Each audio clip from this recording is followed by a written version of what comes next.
Okay, so this is a video for homework 2, number 11, and this one has a lot of parts to it, so I can understand how this one can be confusing. So let's take a look and go through each one of these. So I do already have the answers put in just to make it a little bit easier, so as I go through I can show you and make sure that I'm right and not incorrect.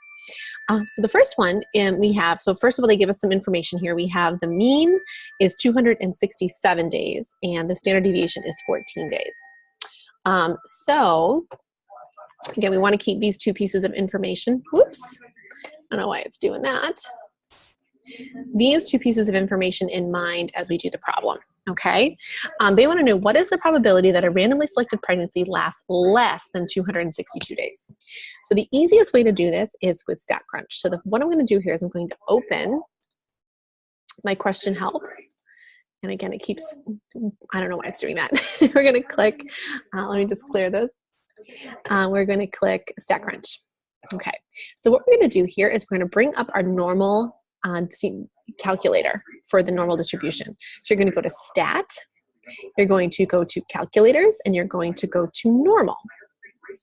Okay, now we're going to put in the information that they gave us. So remember, the normal distribution is a distribution with a mean of 0 and a standard deviation of 1. But we were given that our distribution has a mean of 267 days and a standard deviation of 14. Now, we could use the normal distribution here and find the z-score of 262 and then go and just use this distribution. But changing the distribution here just makes it easier for you. So I would do it that way. So again, my mean is going to be 267. I'm going to fill that in here, 267. And my standard deviation is going to be 14. And press enter. Okay, so see how it changed? It still looks like the normal distribution. It's still that symmetric bell shape, but now we have the numbers that are correct for our distribution on the x-axis. Okay, now we wanted the probability that a pregnancy lasts less than 262 days. So you can change a few things here. This can either be greater than or less than. You can also switch to between. Okay, and you also can do the 68, 95, 99.7 ticks or not. So it's up to you which one you want to do. I think let's keep it at this so far because that gives us more points on our x-axis. We're going to make this less than, so I'm going to switch back to standard, less than 262. So I'm going to put in 262 here and click compute. And you can see that it's actually shaded to the left, which is less than our mean, which is the 267, which is right in the middle. And the probability, I believe we're running to 4 decimal places, is 0.3604. Now on this one, we have the number to the right of the 4 is a 9. Okay, so when you have a number that's 5 or above, you're going to round up. If your number is 4 or below, you stay the same. So we're going to make this 0.3604, and instead of a 4, we're going to make it a 5. So 0.3605, and let's see if that was correct. I'm just going to kind of move this aside here, and I got to get rid of my thing here. Okay, you can tell I'm using a new program because right now it's driving me a little crazy. Okay, so let me close this for a moment, and then we do have that 0.3605. Yay! Okay. So let's talk about the interpretation. Again, we want to pick what they gave us. They're kind of trying to trick you a little bit here. They gave us that we wanted to know what the probability is for lasting less than 262 days. So this one says more than, this one says exactly, and then we want the less than. Now, how do we get this number here, the 36? Well, we're talking about 100 pregnant individuals, and we have a 0.3605 chance of having the pregnancy last less than 262 days. So what we do is we take 100 and we multiply by 0.3605. Now what you're going to get is 36.05, but you can't have 0.05 pregnancies in this case. So we round to 36. So that's why we're getting 36 pregnancies. So again, just multiply 100 times your probability, and that gets you your 36. Okay, let's talk about letter B. Letter B says, suppose a random sample of 19 pregnancies is obtained. Describe the sampling distribution of the sample mean length of pregnancies. Now, here's the deal about a sampling distribution. For a sampling distribution, the mean of the sampling distribution, so what we call mu of x bar, is going to be the exact same as the mu of the population, the same mean. So what we can do is we can just take our mean that was right here and we can transpose it right there. You're done. So great, right? The standard deviation, however, changes because of the sample size. The standard deviation is going to be, and I'm just going to put my little sigmas here. So the standard deviation of x bar, which is our sampling distribution, we're going to take the standard deviation that we started with, the population standard deviation, and we're going to divide by the square root of n, where n is our sample size. So for this one, they wanted a sample of 19 pregnancies. So we're going to take our sigma, which was 14, that's our standard deviation of the population, and we're going to divide by the square root of 19. Okay, and for this one, I think, again, they want us to round to 4 decimal places. Okay, so I'm just going to erase this. I apologize. Otherwise, I can't go to another page. So I'm learning. We'll get there. So let me just open another page here. Again, use my mouse. Okay, so I'm just going to bring up my calculator.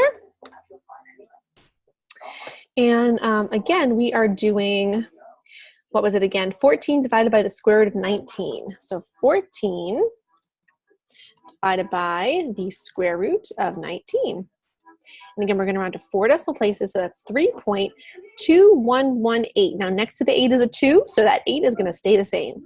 So 3.2118. Let's see if we got it right. 3.2118. Yay! We got it. Okay. Now, next. What is the probability that a random sample of 19 pregnancies has a mean gestation period of 262 days or less? So we are going to go back to our normal calculator, okay? So I'm going to bring up in question help my StatCrunch, and we are going to keep the mean the same, but we're going to change our standard deviation to the standard deviation of the sampling distribution, which again, we rounded to 4 decimal places as 3.2118. So I'm going to do 3.2118. and compute, and changes it a little bit. And then I want the probability that the mean gestation period of 262 days or less, which is the same as I had here. And again, rounding to 4 decimal places. So what we're getting, and again, I didn't really have to change anything. You can click compute if you'd like to, is 0.0597. Next to the 7 is a 6. So we are rounding up to an 8. So 0.0598. Let's see if we got that correct. 0.0598. Yes, we did. Wonderful. And again, interpreting this one, look for the or less. So not going to be this one because it says more. Not going to be this one because it says exactly. So we're going for letter B. The way that you're filling in this number right here is you're going to take the 0.0598 and multiply by 100. So 100 times 0.0598 is going to be 5.98. But again, we want to round to a whole number. And because it's 5.98, we're going to round to 6. So that's how we got the 6 here. Next piece. Sorry, this is a long one. Okay, so what is the probability that a random sample of 32 pregnancies has a mean gestation period of 262 days or less? They're changing your sample size. So because they're changing your sample size, again, mean's going to be the same, so we're going to keep that the same on our normal calculator. However, we have to change our standard deviation again.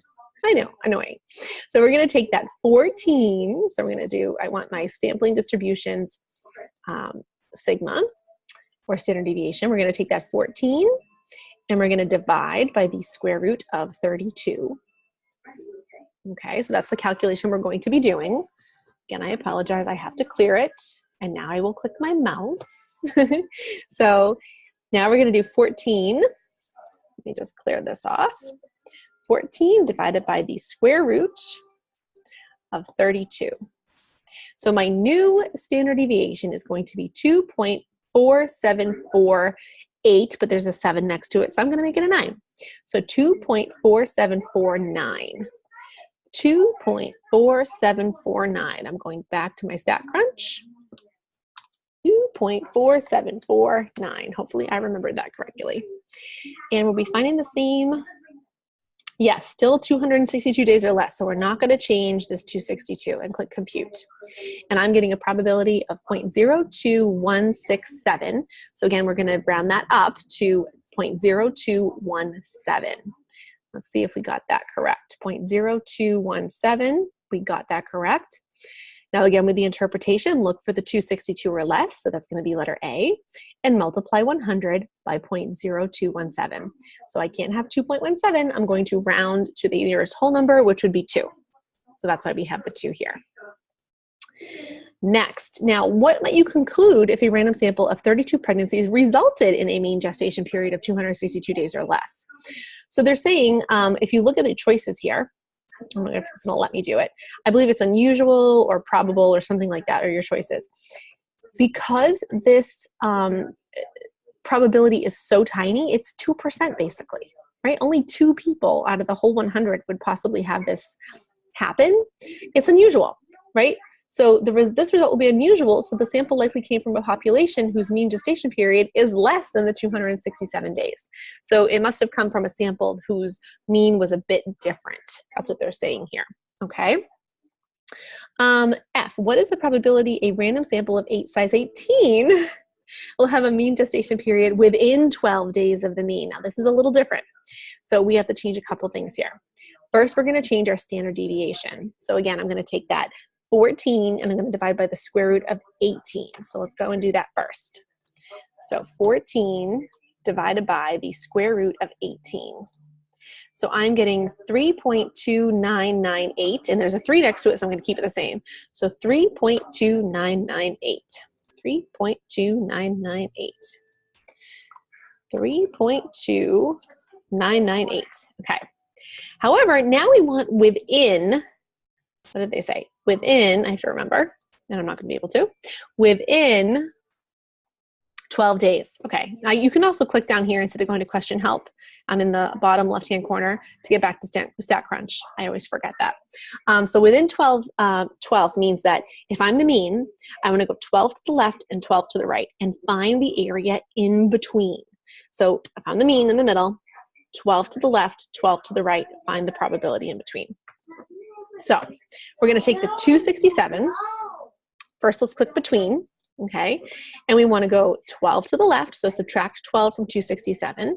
So if we do that, we're going to get what am I subtracting? 12. So 255. And then 12 to the right, which means we're going to add 12. So if I add 10, I'm at 277. Can you tell I haven't had much sleep? I have a sick baby at the moment.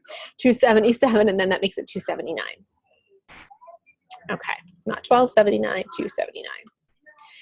And click compute. And you can see it's going to hopefully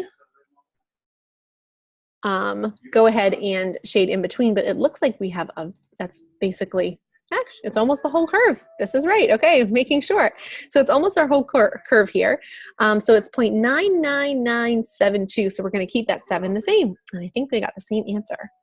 Yep, 0.9997. So it looks like you're pretty much guaranteed, kind of, it wouldn't be unusual, it would be quite probable, that a random sample of size 18 will have a mean gestation within 12 days of that mean of 267 days. Okay, pretty much the whole curve. So I know this is a long problem. It can be confusing. However, having that normal calculator in StatCrunch is really key. So you don't have to keep going to the normal table and having to find probabilities, and you be having to change z-scores every single time too. So it's bad enough that we have to go ahead and find the standard deviation of our sampling distribution.